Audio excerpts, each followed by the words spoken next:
ഇന്ന് 2025 May 20 Indian ഓഹരി വിപണിയിൽ നേരിയ ഇടിവ് രേഖപ്പെടുത്തി.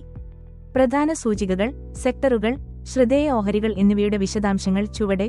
BSE സെൻസെക്സ് 81,735.24, ഇടിവ് -324.18 പോയിന്റ്, -0.40%.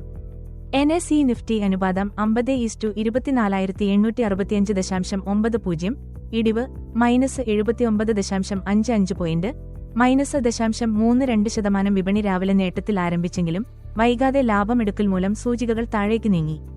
നേട്ടത്തിൽ IIT, മുഫാസിസ്, കോഫോർജ്, പെർസിസ്റ്റന്റ് സിസ്റ്റംസ് എന്നിവ 1% വരെ ഉയർന്നു.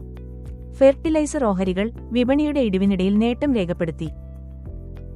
ഇടിവിൽ ഓട്ടോ, ഫാർമ, സ്വകാര്യ ബാങ്കുകൾ മൂല്യനഷ്ടം അനുഭവപ്പെട്ടു. Nifty mid cap 100 -0.47%. Nifty small cap അനുപാതം 100:-0%. ക്വസകോർപ്പ്, ക്വാസ്കോപ്പ് 9% ഇടിവ്. പ്രോട്ടീൻ ഇഗോവടെക്, പ്രോട്ടിയൻ ഗാഫ്ടെക് 14% ഇടിവ്.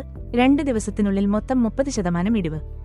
Honda power products, Honda power products 20% നേട്ടം. ശക്തമായ Q4 ഫലങ്ങൾ. ഗുജറാത്ത് ഗ്യാസ് Q4 ലാഭം 29% ഉയർന്നതിനെ തുടർന്ന് ഓഹരി വിലയിൽ 6% വരെ നേട്ടം. റെഡിംഗ്ടൺ Q4 ഫലങ്ങൾ മികച്ചതായതോടെ ഓഹരി വില 9.47% വരെ ഉയർന്നു.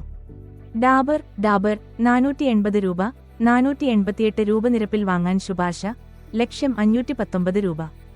ഗെയിൽ 188 രൂപ, 191 രൂപ നിരപ്പിൽ വാങ്ങാൻ ശുപാർശ, ലക്ഷ്യം 213 രൂപ.